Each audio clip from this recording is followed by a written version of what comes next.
As the new year unfolds, make it a year of comfort and indulgence with Minky Couture. Wrap yourself in the lap of luxury with our exquisite blankets. Picture the cozy moments, the warmth of our premium materials, and the stylish designs that define Minky Couture. Welcome the new year with the ultimate in comfort and sophistication. January is your month to embrace luxury. Visit minkycouture.com or your nearest store today. Elevate your comfort, elevate your style with Minky Couture. Hey, it's Jeff Zito. Welcome to another episode of Celebrity Jobber. We find out what these celebrities might be doing if they didn't get famous. By the way, subscribe to the new Celebrity Jobber YouTube channel. And of course, we appreciate a 5-star rating and leave a review on all podcast platforms. And our guest this week is a stand-up comedian who lived pretty much a regular life up until not long ago. He's got over 4 million followers on TikTok and almost 2 million followers on Instagram, and a pretty incredible story as, like I said, he was just living on a farm in Birmingham, Alabama less than a year ago, and bam. Comedian Mathews is my guest this week on Celebrity Jobber. The Celebrity Jobber Podcast with Jeff Zito. If you like what you hear, please subscribe, give a 5-star rating, and leave a review. Check out all our past episodes on Apple Podcasts, Spotify, or wherever you pod.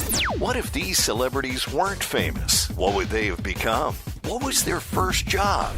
We're about to find out. Hey, how's it going? Oh, pretty good, my friend. Pretty good. We gotta talk here. First of all, you in Birmingham right now? I am. I am a frequent visitor to Birmingham. I'm usually there about one weekend a month. So, maybe me and you can become best friends. Okay, I'm down for it. I don't know why you come to Birmingham. What's so special? Well, my son plays baseball for Birmingham Southern. Oh, nice. So, very cool. Yeah, so I go there quite a bit, and the funny thing is, you would never think this. I'm from New Jersey originally, but the best Italian restaurant I have ever been to is in Birmingham.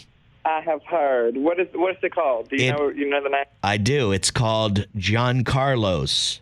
Yes, I have heard of it. You gotta go. It's good stuff. I've never been, but I've heard it's great. It's very good. So I'm reading your story, and it's just perfect for the podcast that I do, Celebrity Jobber. It basically talks about your big break, what kind of job you had before you were famous. And I'm just reading your whole story, and it's just like sets up so perfectly. So, Matt, if you don't mind, tell me a little bit about yourself growing up in Birmingham. I hear you live on a farm with a ton of chickens and animals.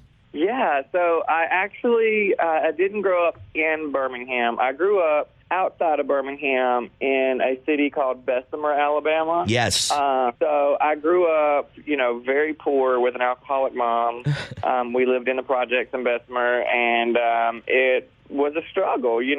Obviously we all have our struggles, and that was mine. And I had a really, struggled childhood, and I knew at an early age that I was going to be another statistic if I didn't change things. And statistically, I should be an alcoholic or an addict, or I should be dead. And so I made a promise to myself at a very early age that I was going to be different than the rest of my family, and I was going to be, I was going to make something of myself. And so I went to nursing school. I dropped out of nursing school because I realized that was not like Grey's Anatomy, and I didn't want to do that anymore. There's no Dr. Dreamy at that nursing school, was there? I was like, I don't know where Dr. McDreamy is, but he is missing, and this is not it. So I was like, that's not for me. So I quit nursing school, and I decided to be a photographer. I got a job when I was 17 years old at Walmart Portrait Studios. So,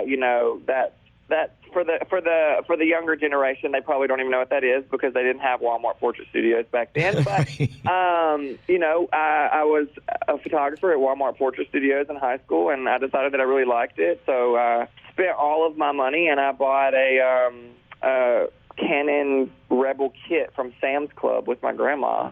And I decided that I was going to start taking pictures, and I started photographing friends and things like that. And I got pretty good at it, and I started doing weddings, and then I got into boudoir photography. And tell me a little bit about boudoir photography. I'm on your website. I see the pictures of the ladies in lingerie, very seductive poses. But explain to me and maybe some of the dum-dums out there what boudoir and I'm not even good at French either, but boudoir photography. What is that? Yeah, boudoir.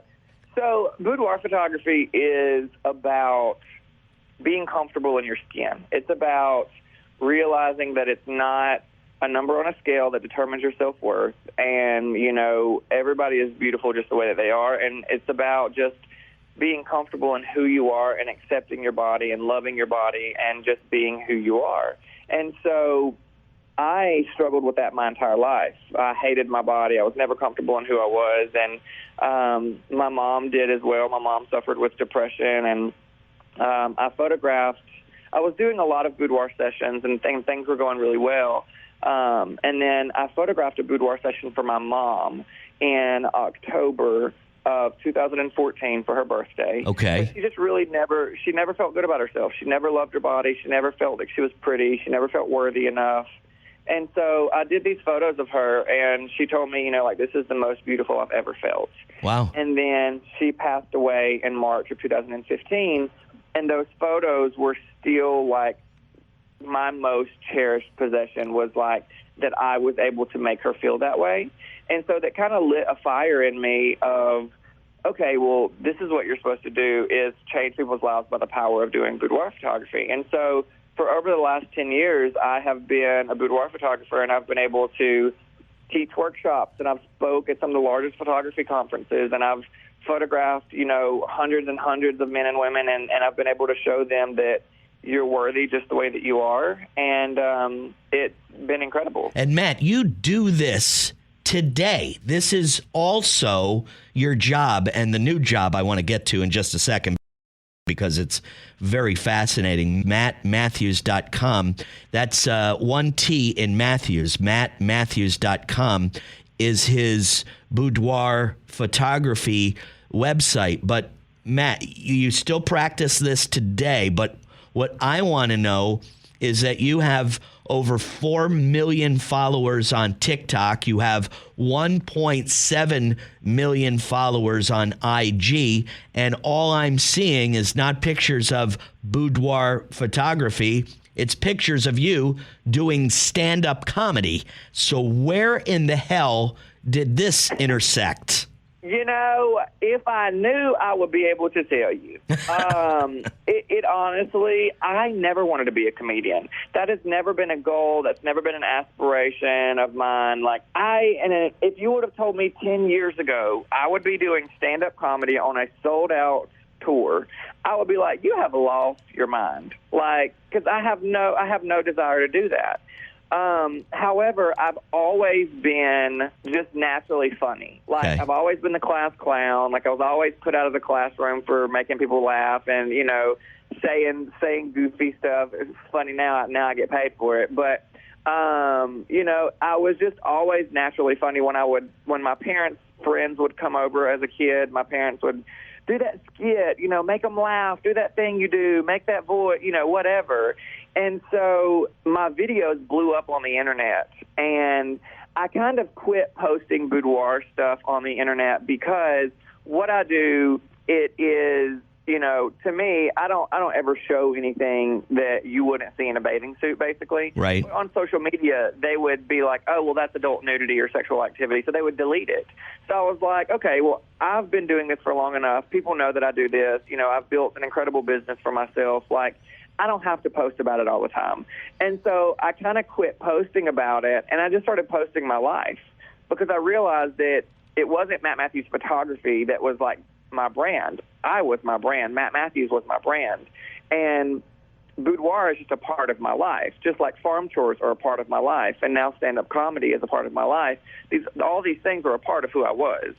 And so I just started posting who I was, and I will still post a boudoir video here and there, and I still shoot boudoir sessions 2-3 3 times tops a week when I'm home, and then I travel on the weekends for my shows. But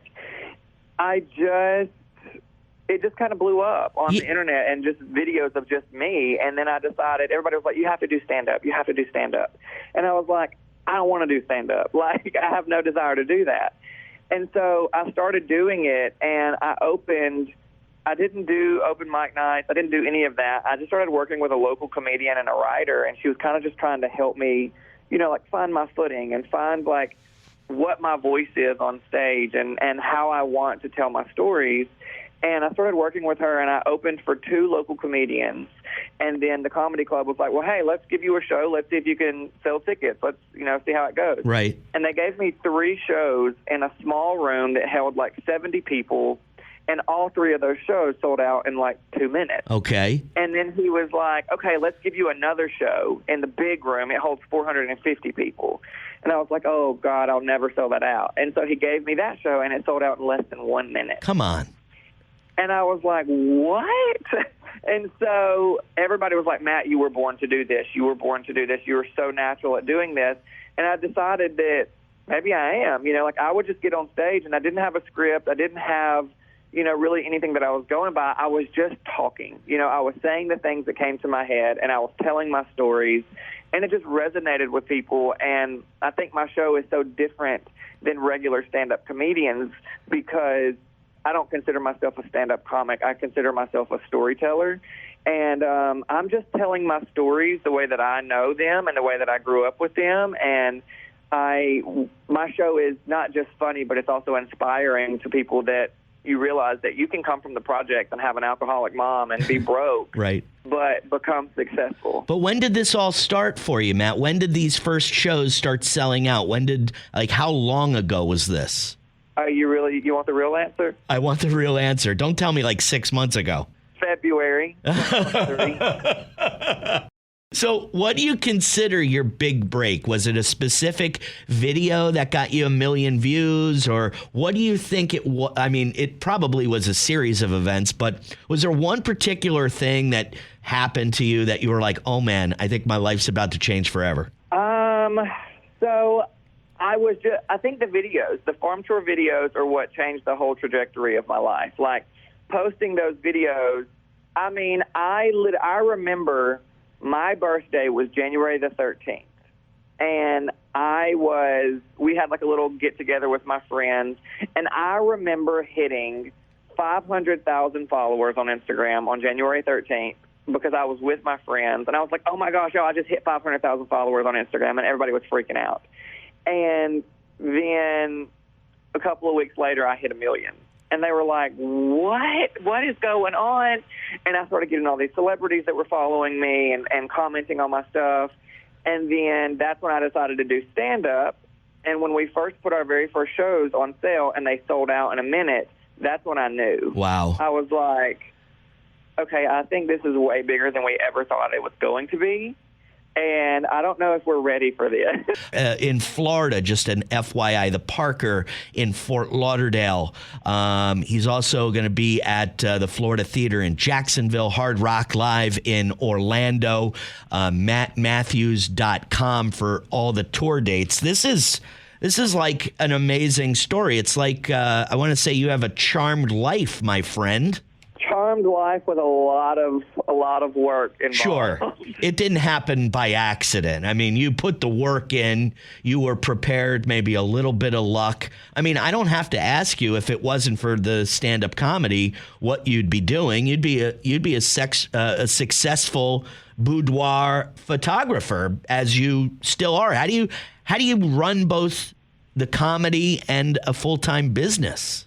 Well, the funny part is that you don't even realize that I also have a store. So I have we've got a store, and I've got a candle line, and I've got a clothing line, Jesus. and a skincare line, and all of these things.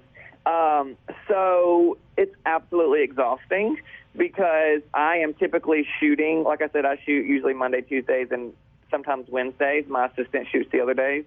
And then we're also running my store, so my clothing store, trying to get ready for Black Friday, getting all the new, I've got I've got like the robes that I wear, and like all of that is a part of my line, and we sell all of that along with my candles and everything. But that on top of my boudoir studio, on top of comedy, it's incredible. It's absolutely incredible. We're also very exhausted because we don't have off days. Like there's literally no off days, but I am just so grateful, and I'm so blessed because, most people struggle to make one business, and I have been so grateful and so lucky to have not one but three. Unbelievable. And, they're all successful. So, if one of them dies, I got two other ones I can. You got a backup, my friend. 1.7 million followers on IG. He's got over 4 million on TikTok.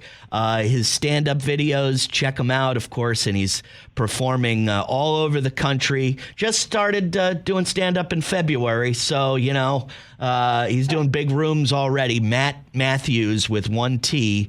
That's Matt with two T's, MATHEWS.com for all of his tour dates. And when I'm in Birmingham in the next few weeks, I know you'll probably be somewhere else, but I'll try to hit you up, and maybe we'll go to Giancarlo's. We got to try that There's a great restaurant. I always like an excuse to go there. Perfect. That sounds amazing. And you're paying, by the way. Okay, got you. I got it. And it's not a date. I hope they take food stamps. Hey, Matt, congrats on all your success, and good luck. Thank you so much. Well, I guess I learn something every time I do one of these podcasts. Boudoir photographer is Matt's business right now. Very successful as well. Like sexy lingerie type of photos. Started when he did it for his mom. Not in sexy lingerie, but she had some substance issues and wanted to feel good about herself. Matt's first job, a photographer, at Walmart. Later goes into nursing school and then figures out that photography is his passion. The whole thing with comedy is just like a freak of nature. The guy's funny. He does some local nights. He books a show. He sells it out real quick. They go, let's try booking other shows all over. After, of course, some of his comedy goes crazy on TikTok and Instagram. He's also talked about launching Mathews' signature candle collection, which has exploded. He's since launched a skincare collection, a clothing line, of course, a photographer, and now comedian. That's mattmathews.com. 1.8 million followers on Instagram, 4.2 million followers on TikTok. Check him out and go see him on tour. Awesome story, man. This guy led a regular life not too long ago. I mean, on a farm with 25 chickens and a few horses and dogs and animals and all that. But this all just happened to him this last February. Incredible. So thanks again for listening. You can follow the Celebrity Jobber podcast on Instagram. Celebrity Jobber is now on YouTube. And all our past episodes, celebrityjobber.com. Please subscribe and follow and give a 5-star rating. And please leave a review. I know we're asking so much of you, but it helps. If you don't mind, I'd appreciate it. Until next week, thanks so much for listening to Celebrity Jobber. I'm Jeff Zito.